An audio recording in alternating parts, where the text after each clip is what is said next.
Para entendermos a história dos puritanos, nós precisamos entender primeiramente um pouco do contexto histórico da Inglaterra do século XVI e XVII. Como nós sabemos, a história da reforma na Inglaterra está ligada ao rei Henrique VIII. É comum se afirmar que Henrique VIII se rebelou contra o Papa porque ele queria se casar de novo. Bom, isso é verdade, mas muitas outras coisas graves de caráter nacional estavam envolvidas nessa questão. Por exemplo, naqueles dias os estadistas ingleses se preocupavam com o fato de não haver um herdeiro do sexo masculino para a sucessão da coroa do país, que até então não conhecia o governo de uma rainha.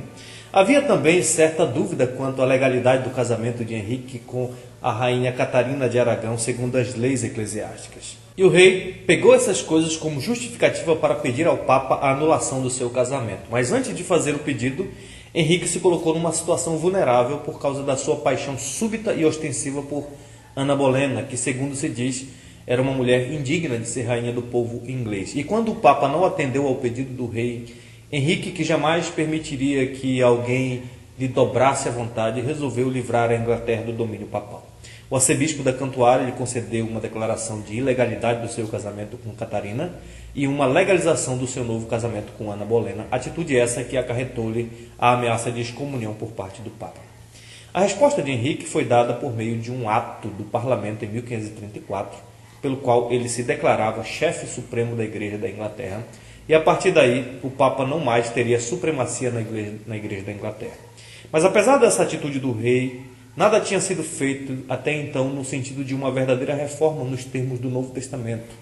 Durante o reinado de Henrique VIII, nenhum grande movimento reformador apareceu. Quando ele morreu em 1547, a Igreja da Inglaterra ainda conservava no seu credo as principais doutrinas católicas romanas. A maior contribuição de Henrique VIII talvez tenha sido a ordem para que cada igreja tivesse uma Bíblia completa, de grande formato, na língua inglesa, em que fosse colocada onde o povo pudesse ler com facilidade. Após a morte de Henrique, o reinado passou às mãos de seu filho, Eduardo VI, que era apenas um menino. E nesse governo, a Igreja da Inglaterra tornou-se rapidamente protestante pela influência dos nobres que governaram no período da minoridade do rei Eduardo VI. Dentro de 5 anos foram publicados um primeiro e um segundo livro comum de orações que modificava o culto da igreja de acordo com algumas ideias da reforma. O parlamento decretou leis que exigiam que todas as pessoas assistissem ao culto reformado, mas acontece que Eduardo morreu jovem, aos 16 anos de idade, e quem passou a governar foi sua meia-irmã Maria Tudor, que ficou conhecida como Maria a Sanguinária. Maria era filha de Henrique VIII com Catarina de Aragão, e seu objetivo era fazer a Inglaterra voltar ao que tinha sido antes de Henrique VIII, isto é, fazer o país voltar ao domínio da Igreja Católica Romana. Com esse propósito, ela anulou todos os atos dos reis que lhes antecederam e atacou cruelmente os líderes protestantes da Inglaterra, e muitos deles experimentaram a morte por causa da fé que professavam. O resultado dessas perseguições é que muitos protestantes tiveram que fugir da Inglaterra e acabaram indo para o continente europeu e começaram a estudar aos pés de homens como João Calvino em Genebra. Dentre eles citamos, por exemplo, John Knox, que como aluno de Calvino aprendeu acerca da centralidade de Cristo na pregação, sobre a forma de governo bíblico e os princípios bíblicos da adoração cristã. Agora sim, esses homens estavam prontos para uma verdadeira batalha pela fé reformada. Obviamente, a maioria dos ingleses rejeitou essa forma de religião de Maria Sanguinária, que oferecia espetáculos de selvageria em nome de Cristo. Por isso, a Inglaterra tornou-se muito mais protestante após a morte da Rainha Maria, por causa da sua cruel batalha para fazer com que o país se tornasse católico romano. Em 1558, a Sanguinária morreu e foi sucedida por sua irmã Elizabeth, que desde cedo demonstrou seu propósito de seguir o protestantismo. Em seu governo foi organizada uma Igreja Nacional Protestante, foi organizado também um livro comum de orações. Nesse período adotou-se também um credo protestante, os 39 artigos, que mais se inclinavam para o calvinismo do que para o luteranismo, porém não se modificou o governo da Igreja. A organização episcopal que vinha desde o tempo da Igreja medieval continuou. A Igreja da Inglaterra era naturalmente uma igreja oficial, uma igreja do Estado.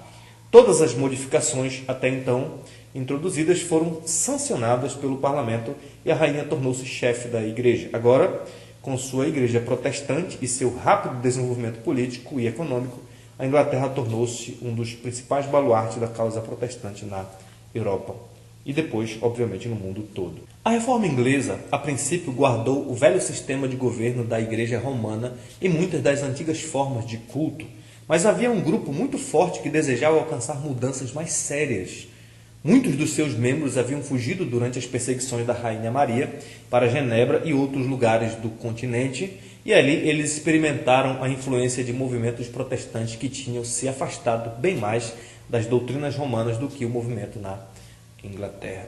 Esses homens foram apelidados de puritanos. Os puritanos insistiam para que o culto da igreja inglesa se libertasse de muitas coisas que não estavam ordenadas pela palavra de Deus, tais como as vestimentas e os aparatos cerimoniais que eram considerados como pertencentes à velha ordem medieval. Também eles se opunham ao governo da igreja pelos bispos.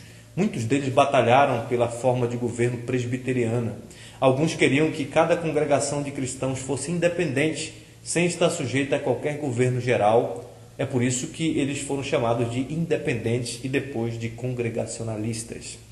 Também os puritanos pretendiam que se introduzisse uma estrita disciplina na igreja da Inglaterra para libertá-la de clérigos e leigos mundanos e indignos.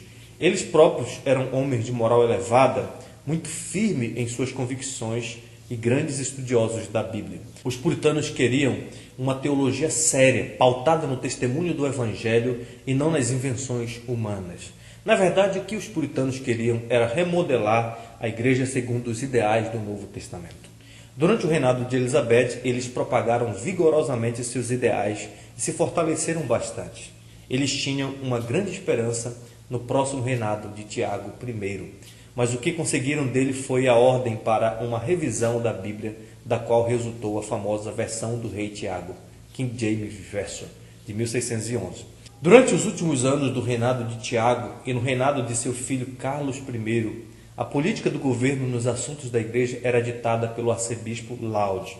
Laud cria que o governo da igreja por intermédio dos bispos era divinamente autorizado. Por isso insistia em estabelecer em todo o país uma forma de culto que conservasse muito dos elementos medievais, os quais eram inaceitáveis aos puritanos.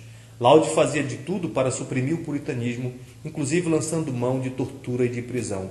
E foi nessa época que muitos puritanos, perdendo a esperança de ver uma igreja nacional como aspiravam, emigraram para a América do Norte à procura de liberdade religiosa. Obviamente, mesmo com tanta resistência, os puritanos avançaram cada vez mais, e isso especialmente porque naqueles dias a leitura da Bíblia cresceu ininterruptamente por mais de 50 anos na Inglaterra, e isso de tal maneira que a Inglaterra ficou conhecida como o povo da Bíblia. Fato esse que gerou na vida dos ingleses um sentimento religioso profundo e muito sincero.